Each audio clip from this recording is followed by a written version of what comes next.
En las palabras de Jesús a Nicodemo, en el Evangelio de este martes de la segunda semana, yo creo que tenemos muchas veces la clave de interpretación de la vida de los santos, porque a veces es tan difícil para nosotros que andamos como orugas, como gusanitos, con la nariz pegada a la tierra.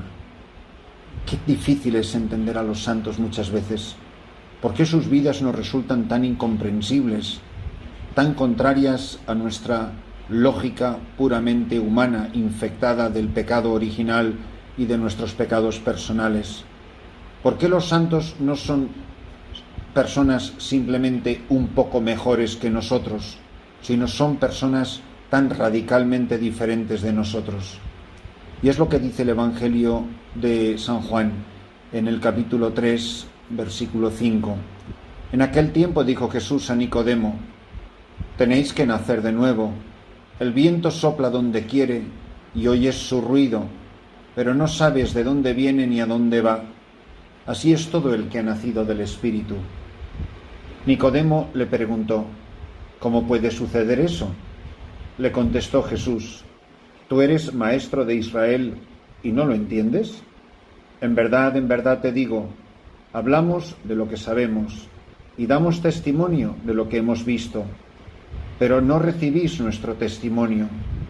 Si os hablo de las cosas terrenas y no me creéis, ¿cómo creeréis si os hablo de las cosas celestiales? Nadie ha subido al cielo sino el que bajó del cielo, el Hijo del Hombre. Lo mismo que Moisés elevó la serpiente en el desierto, así tiene que ser elevado el Hijo del Hombre, para que todo el que cree en él tenga vida eterna. Para nosotros, para los cristianos, repito lo dicho hace un momento, muchas veces es muy difícil entender las acciones de los santos, y es que ellos son los que plenamente y definitivamente han nacido de nuevo, han nacido de lo alto, viven con los criterios del cielo, con los criterios sobrenaturales. Son los hombres y mujeres que se dejan llevar por el soplo del Espíritu y no de opiniones puramente humanas, ni de criterios carnales, ni de lógica rastrera, ni de sensatez cobarde, no. Son aquellos que han nacido de nuevo y a quienes el viento que sopla donde quiere, los demás oímos su ruido, vemos la vida de los santos, pero no sabemos de dónde vienen ni a dónde van. Así es todo el que ha nacido del Espíritu. Por eso, y porque es muy posible que muchos de los que estáis escuchando, aunque no lo sepáis, lógicamente, sois hombres y mujeres que vais camino de santidad, no seréis santos definitivamente porque os habríais muerto ya, pero muchos de los que estáis escuchando, aunque no lo sepáis, probablemente vivís en gran santidad. No te extrañe que la gente no te entienda. Por ejemplo, cuando en un matrimonio una de las partes, el marido o la mujer, camina mucho más adelante en el camino de la santidad que su cónyuge, es muy fácil que eso sea motivo de desencuentro y de cierta tensión en el matrimonio, porque la parte que va más atrasada es una persona que vive todavía una vida muy carnal y no entiende a su esposo, no entiende a su esposa. ¿Por qué? Porque es una persona movida por el Espíritu, mientras que tú todavía eres una persona movida por la carne. Yo esto lo he visto con mis dos ojos muchísimas veces en los presbiterios. El presbiterio es el conjunto de sacerdotes de una diócesis. Lo he visto en congregaciones religiosas, en provincias religiosas. Tienes un grupo de sacerdotes que viven felizmente en la mediocridad. ¿Están empecatados hasta las cejas? No, simplemente que viven una vida carnal, no han nacido plenamente de nuevo, no se dejan mover por el Espíritu, no son personas a quienes el Espíritu lleva de aquí para allá, nadie sabe de dónde viene ni a dónde va. Así son todos los que han nacido del Espíritu. Y ese sacerdote se va a sentir muy solo y muy incomprendido. Es muy posible que tenga un obispo que será buena gente, pero la buena gente suele vivir una vida carnal, una vida mediocremente honesta, y así es imposible que un obispo sepa pastorear a un sacerdote que vuela por la santidad como las águilas, y se va a sentir rechazado y despreciado de su presbiterio. Es muy curioso que la mediocridad, que es el tono gris del común del presbiterio, tiene mucho más rechazo, es mucho más cruel con su crítica de uno que vuela hacia la santidad que con uno de sus hermanos que está viviendo una vida inmoral y digna. Uno menea la cabeza, pobrecillo, a ver cómo le ayudamos.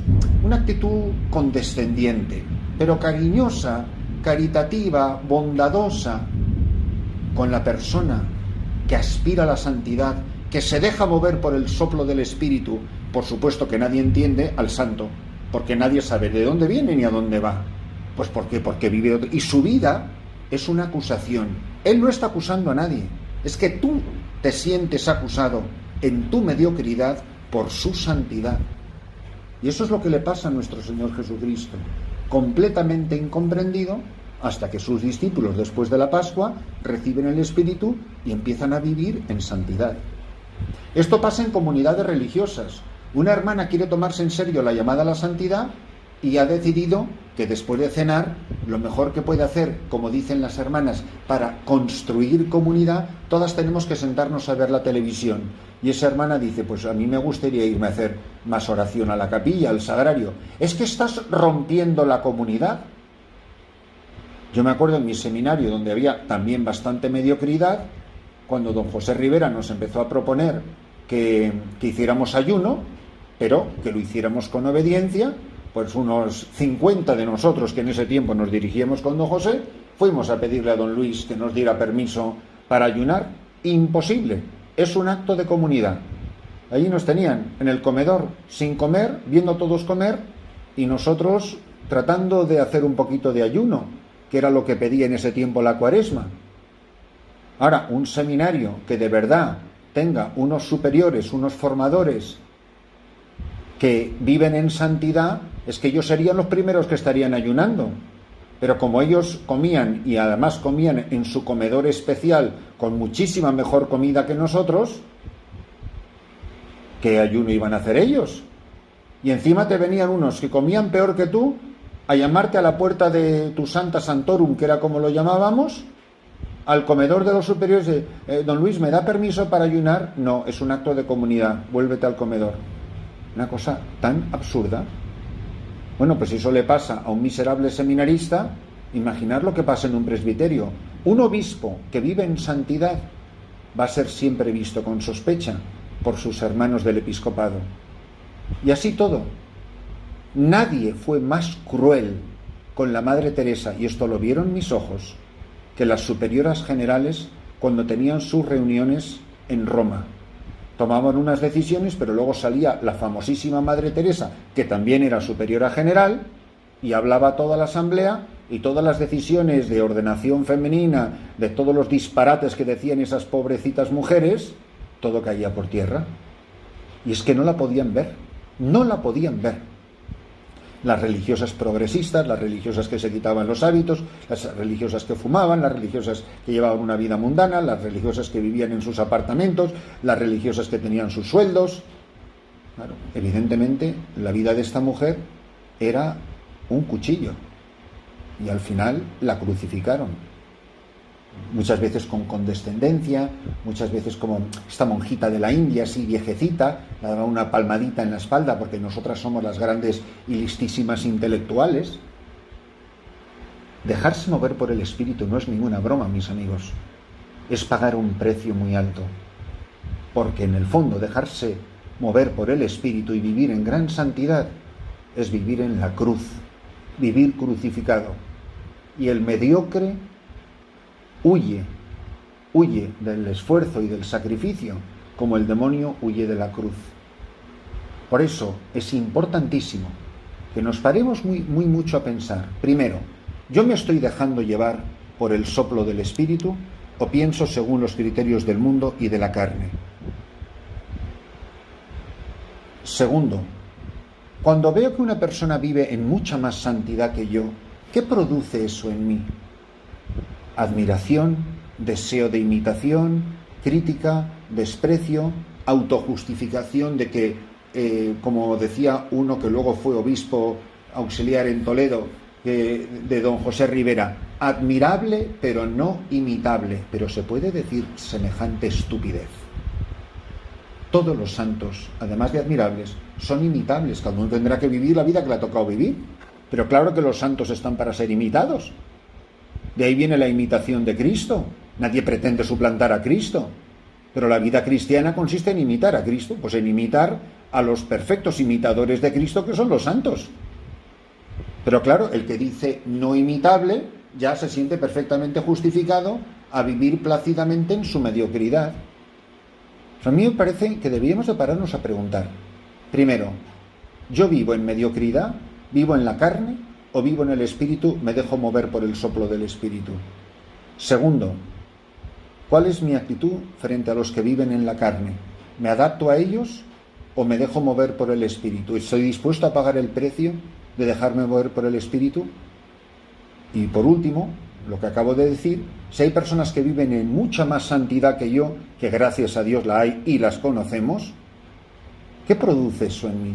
Gratitud a Dios, admiración, crítica, sospecha, siempre buscándole, sí, pero tiene este defecto, siempre buscándole alguna cosita para rebajarle la fama de santidad. Vamos a pedirle al Señor en este día que no tengamos miedo a dejarnos mover por el Espíritu, porque dejarse mover por el Espíritu es quedarse solos en este mundo, en tu ambiente de obispos, en tu ambiente de sacerdotes, en tu ambiente de religiosas o en tu ambiente cristiano, cuando te empiezan a ver diferente y raro. Porque mirad, todas esas estupideces que dicen que para ser santo no hay que hacer cosas raras. No, perdone, los santos son rarísimos. Porque si no fueran rarísimos, no serían santos, serían igual de mediocres que nosotros.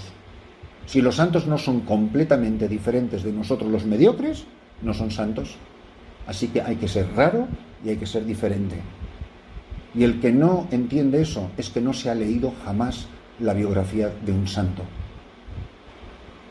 Que nos dejemos mover por el soplo del Espíritu, que no sabemos de dónde viene, a dónde va, excepto que estamos seguros que movidos por él, vamos derechos a la santidad y al cielo.